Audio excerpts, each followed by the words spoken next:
গাজায় নির্বিচার গণহত্যার প্রতিবাদে ঢাকা বিশ্ববিদ্যালয় সহ সারা দেশে ছাত্রদলের বিক্ষোভ। ইসরায়েলকে সন্ত্রাসী রাষ্ট্র হিসেবে ঘোষণার দাবি। রাফা এবং গাজাতে যে গণহত্যা চলছে সেটি বন্ধ এবং ফিলিস্তিনের প্রতি আমাদের যে সমর্থন সেটি আমরা পুনর্ব্যক্ত করছি। আমরা অবিলম্বে ফিলিস্তিনে, গাজায়, রাফায় গণহত্যা বন্ধ চাই। বিভিন্ন স্থানে বাটা কেএফসির শোরুমে হামলা, ভাঙচুর, লুটপাটের ঘটনায় ২ মামলা।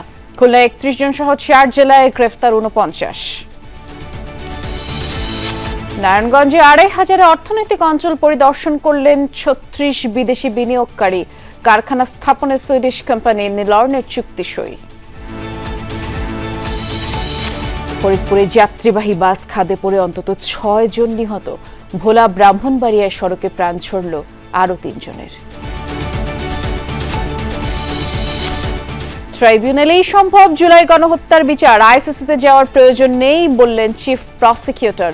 জিজ্ঞাসাবাদের জন্য সাবেক এমপি ফজলে করিমের একদিনের রিমান্ড। প্রবাসীদের ভোটদানের আওতায় আনতে কার্যকরী উপায় খুঁজছে নির্বাচন কমিশন, জানালেন সিএসি। পর্যবেক্ষণ করা হচ্ছে বিভিন্ন দেশের চলমান পদ্ধতি।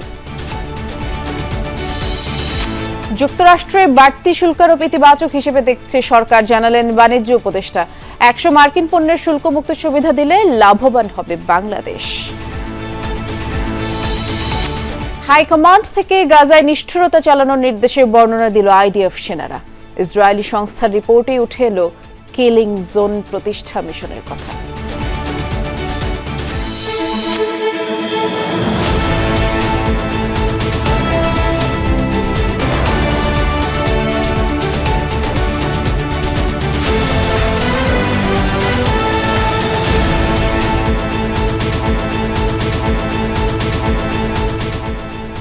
দুপুরে বাংলাদেশে আমন্ত্রণ জানাচ্ছি সবাইকে। নুসরাত বৃষ্টি আপনাদের সাথে আছি। শিরোনামগুলো শুনছিলেন।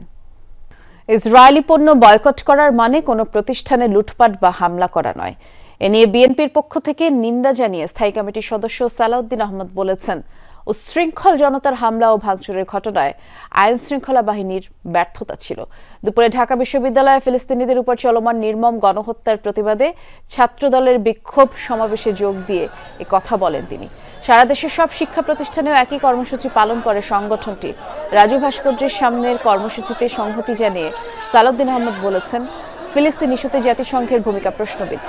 ফিলিস্তিনের গণহত্যার প্রতিবাদে বিএনপি বৃহত্তর কর্মসূচি দেবে বলেও জানিয়েছেন তিনি। আর ইসরায়েলের মদতদাতাদের বিশ্ববাসীর কাছে জবাবদিহিতা নিশ্চিতের দাবি জানিয়ে এই মুহূর্তে গাজায় গণহত্যা বন্ধের আহ্বান জানান সালাউদ্দিন আহমদ।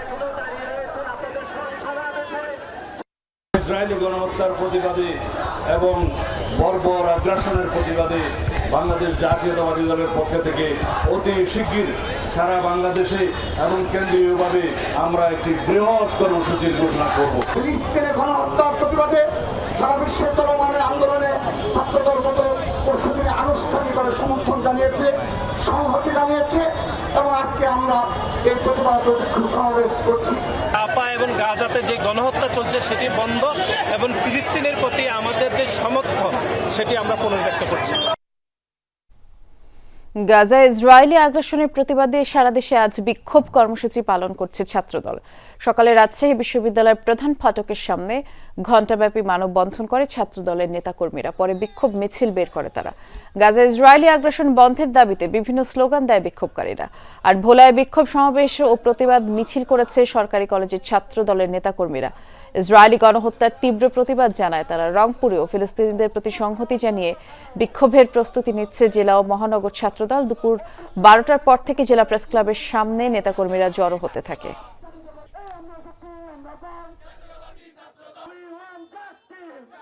প্রায় লক্ষাধিক উপরে আমাদের মুসলিম ভাইদেরকে নৃশংসভাবে হত্যা করেছে, যেখানে শিশু থেকে শুরু করে এখন পর্যন্ত 50,000-এরও অধিক পরিবার তার এখন পর্যন্ত নিখোঁজ রয়েছে। এখন এমন একটা পর্যায়ে এসে পড়েছে, আমরা জানি খুব কিছুদিন পরে দেখব গাজা বিশ্ব মানচিত্র থেকে নিশ্চিহ্ন হওয়ার পায়তারা অবস্থান চলে এসেছে।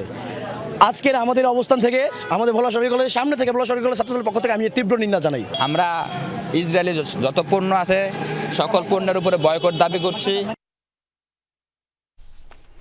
গাজা ইসরায়েলি আগ্রাসনের প্রতিবাদ কর্মসূচির আড়ালে ভাঙচুর ও লুটপাটের ঘটনায় সারা দেশে চালানো অভিযানে ৪৯ জনকে হেফাজতে নিয়েছে পুলিশ।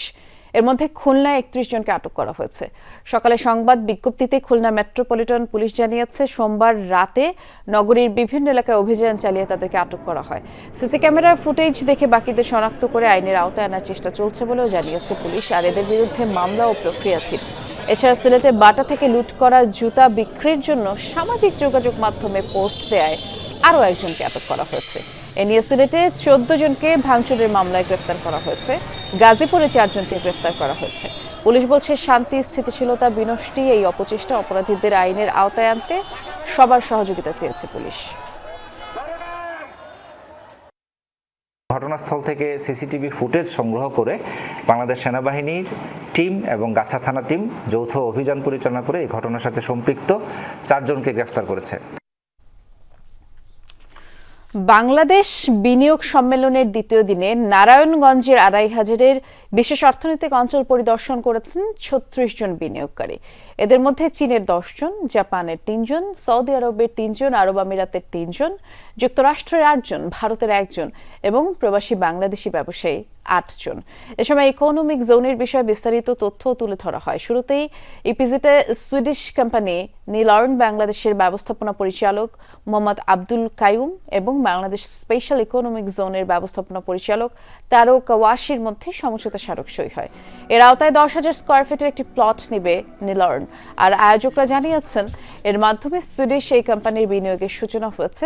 দিনভর বিশেষ অর্থনৈতিক অঞ্চলটি ঘুরে দেখবেন বিনিয়োগকারীরা। দেশের ৩ জেলায় সড়ক দুর্ঘটনায় ১০ জন নিহত হয়েছেন। এর মধ্যে ফরিদপুরে নিয়ন্ত্রণ হারিয়ে বাস খাদে পড়ে ৭ জনের প্রাণ গেছে। দুপুরে ফরিদপুর বরিশাল মহাসড়কের বাকুন্ডা এলাকার শরীফ জুট মিলের সামনে এই দুর্ঘটনা ঘটে। পুলিশ জানিয়েছে, গোপালগঞ্জের মকসেদপুর থেকে একটি যাত্রীবাহী বাস ফরিদপুরের দিকে যাচ্ছিল। এ সময় বাসটি নিয়ন্ত্রণ হারিয়ে একটি বিদ্যুতের খুঁটিতে ধাক্কা লেগে খাদে পড়ে যায়। ঘটনাস্থলেই ৪ জন নিহত হয়, অন্তত ৩০ জন আহত হয়। হাসপাতালে নেয়ার পথে আরও ২ জনের মৃত্যু হয়। এছাড়া ব্রাহ্মণবাড়িয়া ও ভোলায় সড়ক দুর্ঘটনায় ৩ জন নিহত হয়েছেন।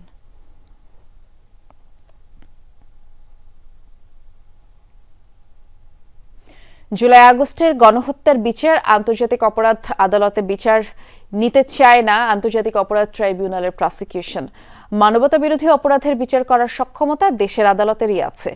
দুপুরে বেশ কয়েকটি আবেদনের শুনানি শেষে এসব কথা জানিয়েছেন চিফ প্রসিকিউটর তাজুল ইসলাম। এদিকে চট্টগ্রামে জুলাই আগস্ট গণহত্যায় সাবেক সংসদ সদস্য ফজলে করিমকে ১৬ এপ্রিল সেফ হোমে জিজ্ঞাসাবাদের অনুমতি দিয়েছে ট্রাইব্যুনাল। অস্ত্রধারী ফিরোজকে গ্রেফতার দেখিয়ে কারাগারে পাঠানোর নির্দেশ দেওয়া হয়েছে। একই সাথে ফজলে করিমের জামিন শুনানি ২০ এপ্রিল নির্ধারণ করেছে ট্রাইব্যুনাল। মঙ্গলবার বিচারপতি গোলাম মর্তুজা মজুমদারের নেতৃত্বে ৩ সদস্যের ট্রাইব্যুনাল এই আদেশ দিয়েছেন।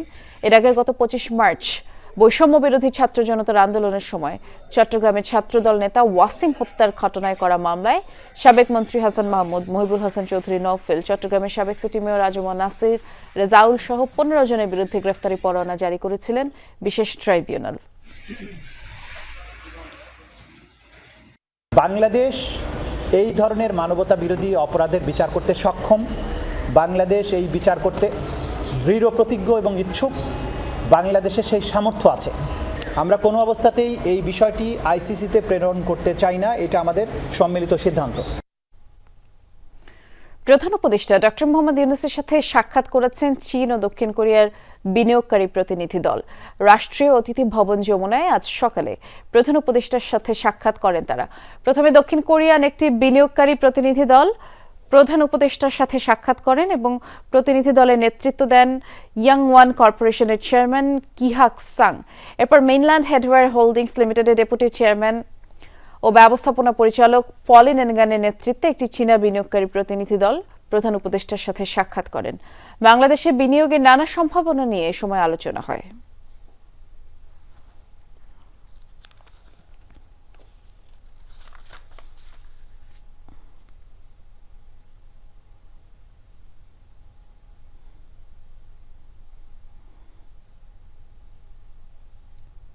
প্রবাসীদের ভোটিং এর আওতায় আনতে কার্যকরী উপায় খুঁজছে নির্বাচন commission.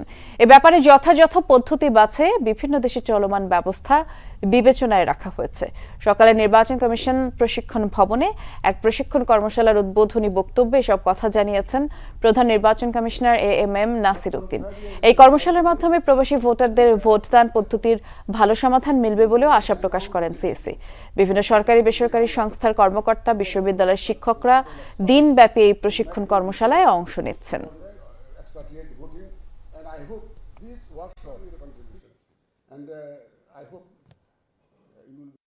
We are also committed to the nation that we will definitely start somewhere in the next upcoming election.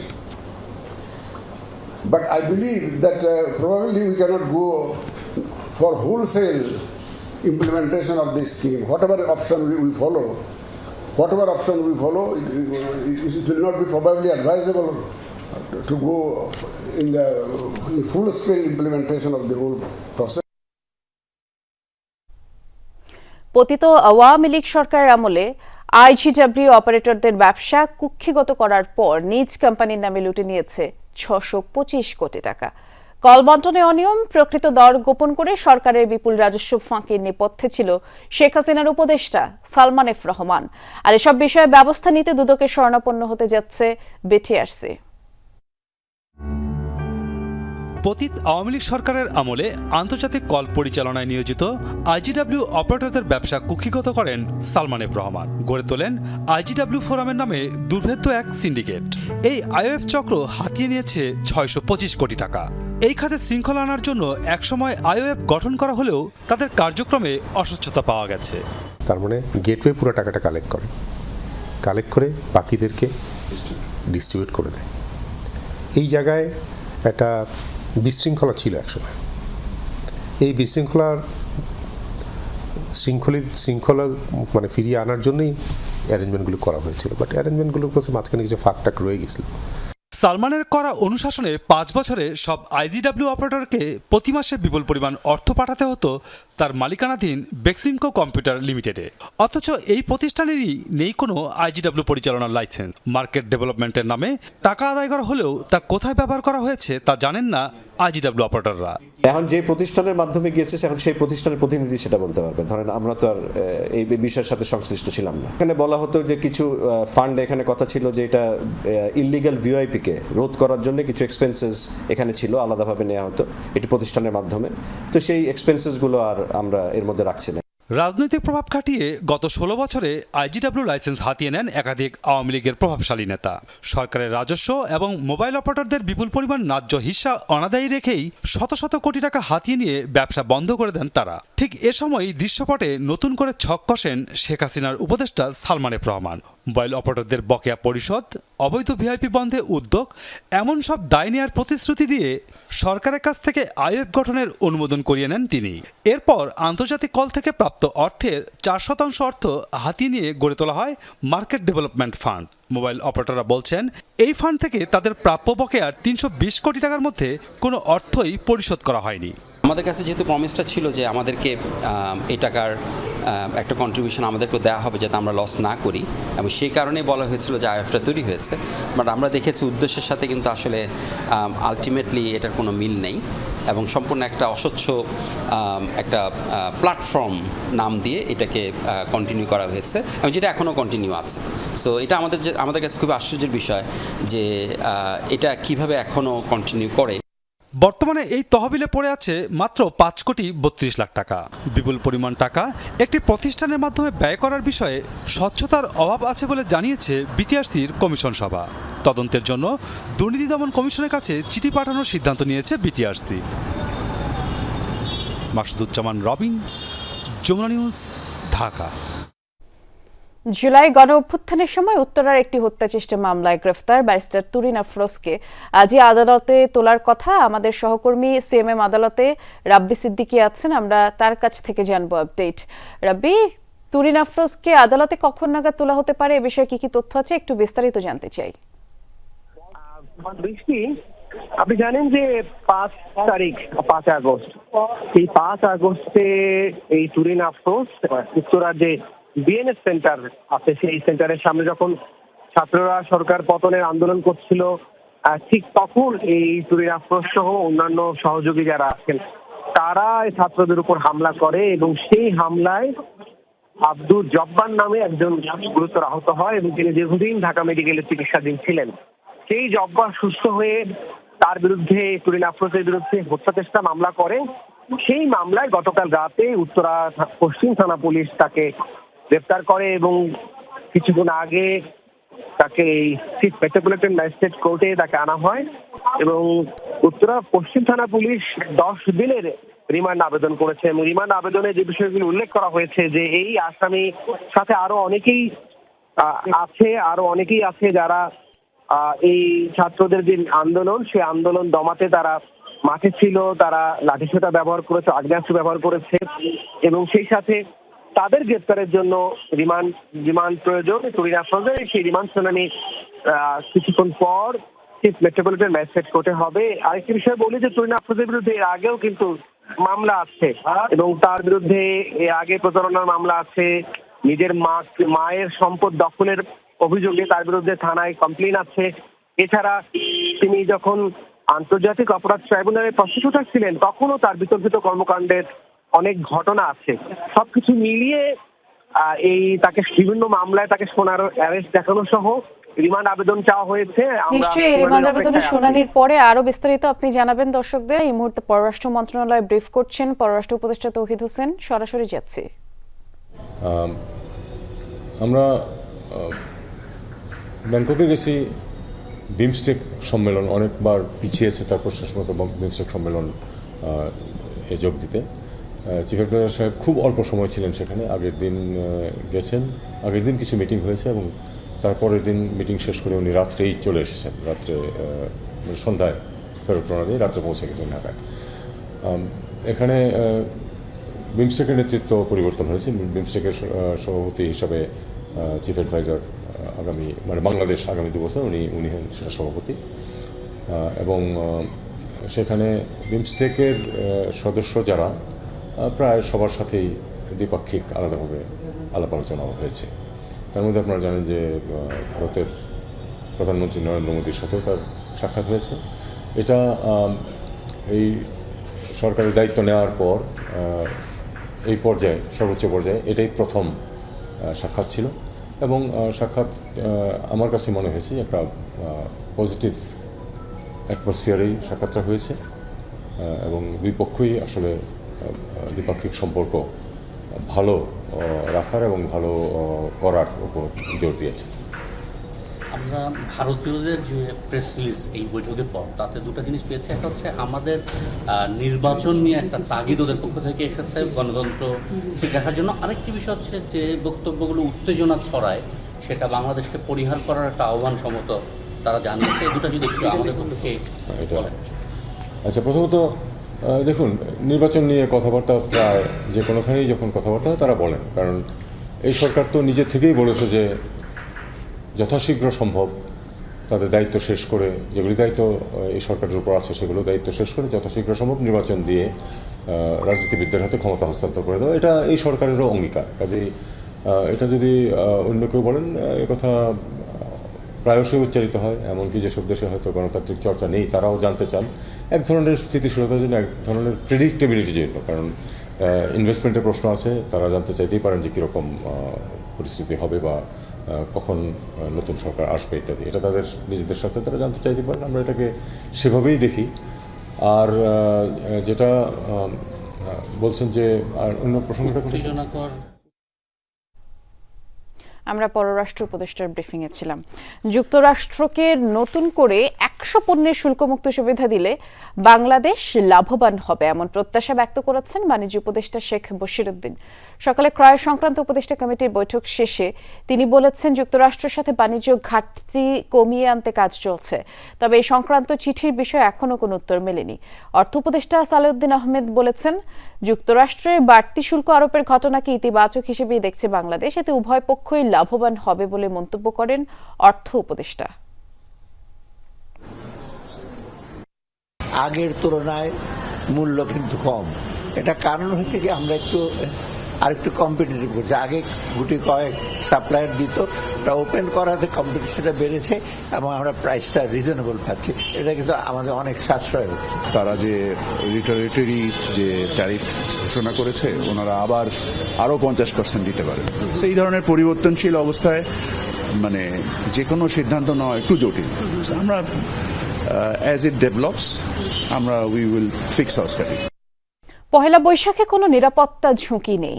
Dhaka সহ বাংলাদেশে পহেলা বৈশাখ আনন্দের সাথে উদযাপিত হবে বলে জানিয়েছেন স্বরাষ্ট্র উপদেষ্টা জাহাঙ্গীর আলম চৌধুরী। সচিবালয়ে পহেলা বৈশাখের আইন শৃঙ্খলা পরিস্থিতি নিয়ে বৈঠক শেষে এমনটা জানিয়ে তিনি বলেছেন, সব ধরনের ব্যবস্থাই নেওয়া হয়েছে, নিরাপত্তায় কোনো ঘাটতি নেই। গাজায় গণহত্যার প্রতিবাদে আয়োজিত কর্মসূচির পর কিছু জায়গায় লুটপাট ভাঙচুর প্রসঙ্গেও কথা বলেন স্বরাষ্ট্র উপদেষ্টা।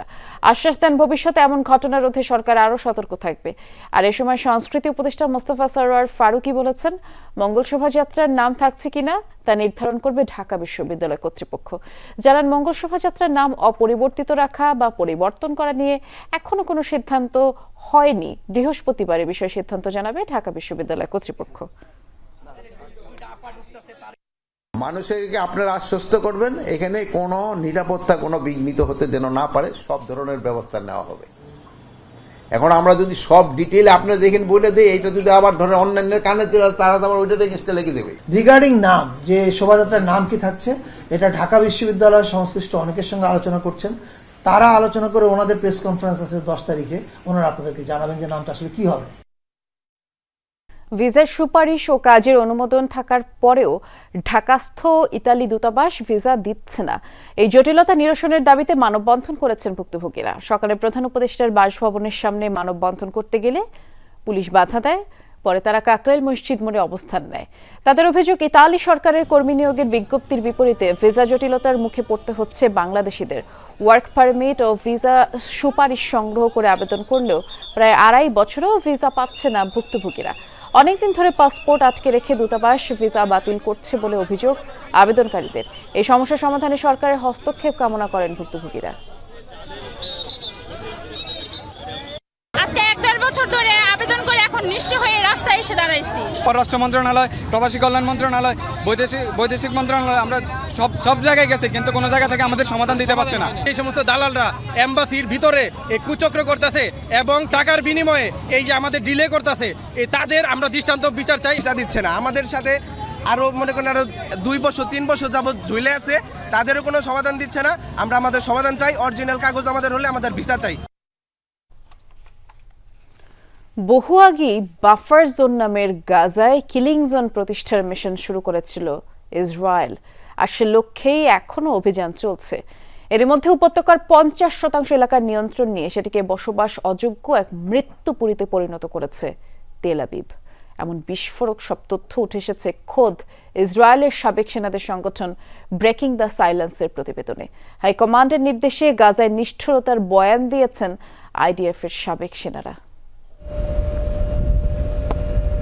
বাফার জোনে ইসরায়েলি ট্যাঙ্কের 500 মিটারের মধ্যে কাউকে দেখা গেলেই করা হয় গুলি, তা সে নারী শিশু যেই হোক। তবে সুনির্দিষ্ট বা চিহ্নিত এলাকা ধরে হয়নি এমন অভিযান, বরং পুরো সীমান্ত এলাকায় ডেথ জোনে পরিণত করে ইসরায়েলি সেনারা, যেখানে কীটপতঙ্গের মতো হত্যা করা হয় ফিলিস্তিনিদের। গাজার বাফার জোনে ইসরায়েলি সেনাদের আচরণ যেন বর্বরতার সব সীমা লঙ্ঘন করেছে। নাম প্রকাশে অনিচ্ছুক আইডিএফ সদস্যদের বয়ানে রোমহর্ষক সব বর্ণনা উঠে এসেছে খোদ ইসরায়েলের সাবেক সেনাদের সংগঠন ব্রেকিং দ্য সাইলেন্সের প্রতিবেদনে। বাফার জোন তৈরির উদ্দেশ্যই ছিল সেখানে থাকা সবকিছু ধ্বংস করা।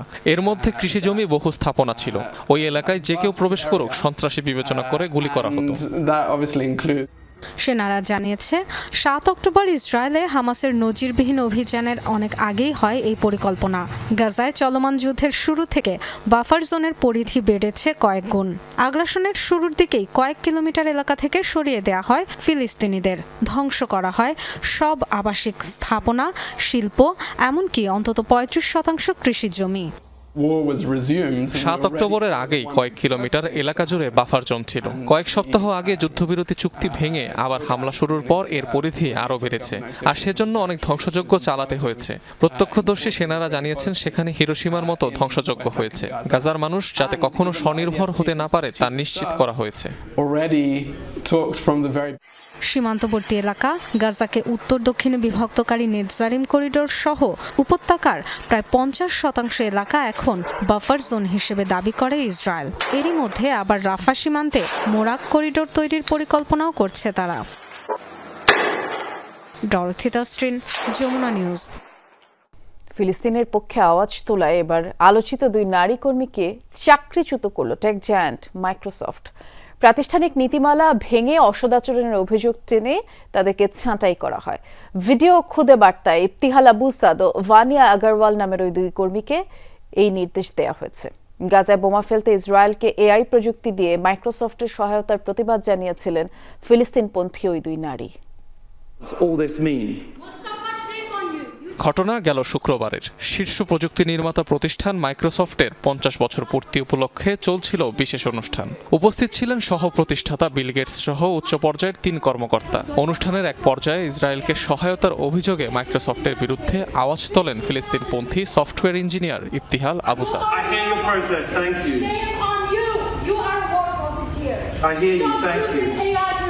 একই অনুষ্ঠানে আরও একবার তোপের মুখে পড়তে হয় মাইক্রোসফটকে। এবার বিল গেটস মঞ্চে থাকা অবস্থাতেই ক্ষোভ ঝাড়েন প্রতিষ্ঠানটির ভারতীয় কর্মী ভানিয়া আগারওয়াল। তেল আবিবের কাছে এআই প্রযুক্তি বিক্রি করে গাজায় গণহত্যার অংশীদার হওয়ার অভিযোগ তোলেন ওই কর্মী।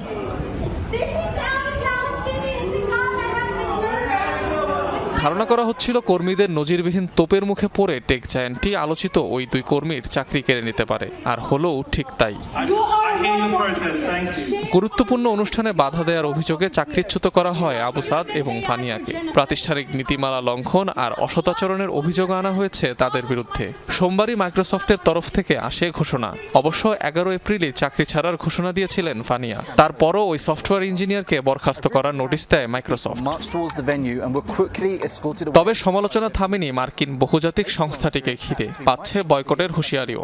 সম্প্রতি গাজা এবং লেবাননে বোমা হামলার লক্ষ্য নির্ধারণে ইসরায়েলকে এআই প্রযুক্তি সরবরাহের প্রমাণ মেলে মাইক্রোসফটের বিরুদ্ধে। মার্কিন বার্তা সংস্থা এপির তদন্তে উঠে আসে তথ্যটি। মূলত টার্গেট শনাক্ত এবং ট্র্যাকিংয়ে মাইক্রোসফট এবং ওপেন এআই এর বেশ কিছু মডেল ব্যবহার করে আইডিএফ। অনিক রহমান, যমুনা নিউজ। ভয়াবহ ভূমিকম্পে ক্ষতিগ্রস্ত মিয়ানমারে ত্রাণ ও মানবিক সহায়তা পাঠালো বাংলাদেশ। সকালে 120 টন জরুরি ত্রাণ ও চিকিৎসা সামগ্রী নিয়ে রেঙ্গুনের উদ্দেশ্যে চট্টগ্রাম বন্দর ত্যাগ করে নৌবাহিনীর জাহাজ সমুদ্র অভিযান।